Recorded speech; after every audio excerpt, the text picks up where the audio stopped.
이 장기가 암투병을 하는 강아지들의 수명을 결정하게 됩니다. 안녕하세요. 레오동물병원 박상호 원장이고요.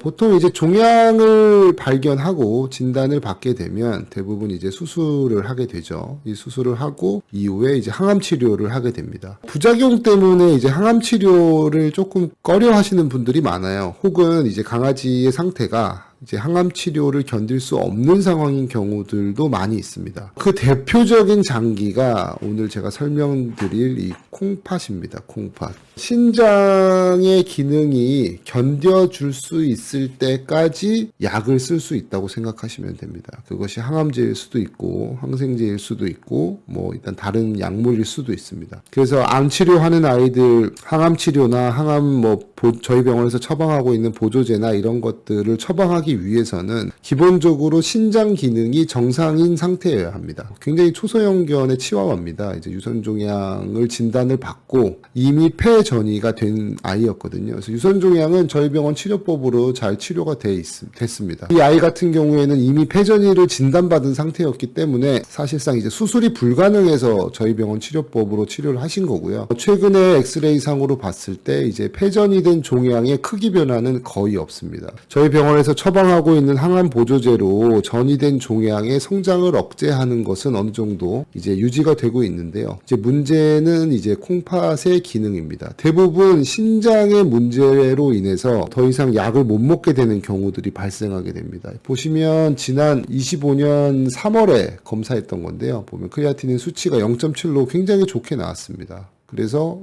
비후엔 수치도 낮고 그래서 이제 크게 항암 보조제를 투약함에 있어서 큰 부담이 없다고 생각을 했지만 이제 최근에 9월 13일에 검사한 결과 이제 크레아티닌이 1.4가 됐고요. 그리고 비후엔 수치는 36이 됐습니다. 뭔가 고기를 먹었구나 라고 추측해 볼 수 있는 수치가 나왔는데 그 이유는 바로 소고기였습니다. 항암 치료를 시작하게 되면 저희가 대부분 이제 양배추를 조금 먹이시고 고기를 끊어 주시라고 말씀을 드리는데 첫 내원했을 당시에는 잘 지켜지는데요. 장기적으로 보호자분들이 종양 치료도 하고 아이가 좀 안 됐기 때문에 고기를 먹이시는 경우가 많습니다. 25년 2월 말에 비슷한 시기에 치료를 시작한 포메라니안인데요. 이 아이는 나이가 16살입니다. 종양은 2달 정도에 걸쳐서 잘 치료가 됐고요. 이 아이 같은 경우에는 첫 내원할 당시에 이미 신부전 초기 단계의 수치를 보여서 식이 조절을 하고 신장 보조제를 먹으면서 한번 이제 이 수치를 1.2까지 안전한 수준까지 내렸는데요. 이 보호자분이 이 사이에 이제 다시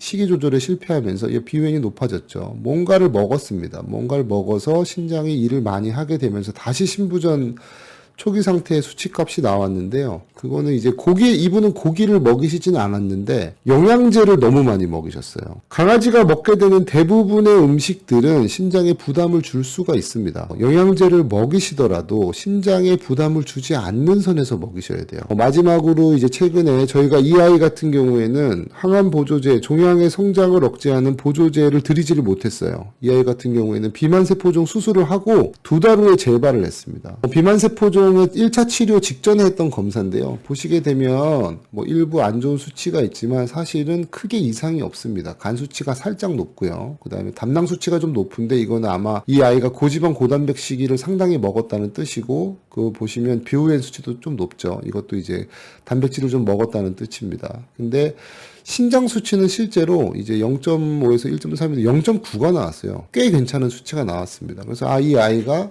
신장 기능에 특별히 부담이 없겠구나. 5월의 수치상으로는 그렇게 판단할 수 있었지만 저희 병원에 내원했을 때는 이런 수치가 나왔습니다.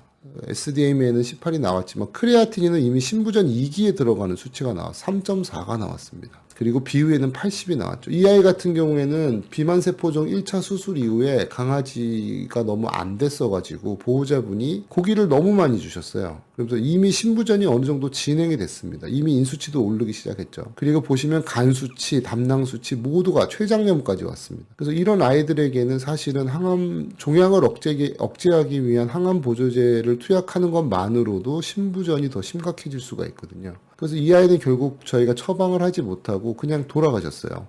가서 신부전 치료를 받으셨습니다. 보통 노령견인 경우에는 이 고기 먹이는 부분에 대해서 조금 주의를 하시고 이걸로 인해서 이제 신장을 지켜야 된다는 것을 조금 어느 정도 인지를 하시면서 항암 관리를 하시는 게 좋습니다. 대부분 암이 문제가 돼서 아이가 이제 무지개 다리를 건너는 경우보다 신장이 망가져서 신부전으로 아이를 잃는 경우도 상당히 많습니다. 왜냐면 기본적으로 항암 치료를 하시더라도 항암제에도 신장 독성이 있고요. 고기를 먹는 것만으로도 아까 보신 것처럼 신부전이 올 수가 있습니다. 이 젊었을 때만큼의 신진대사가 이 고단백이나 고지방 식이를 소화시킬 수 있는 능력이 그렇게 좋지가 않거든요. 좀 무리한 상황이 되는 거예요. 마취와 수술 없이 유선종양을 제거하고자 하신다면 레오동물병원으로 문의하시면 됩니다. 감사합니다.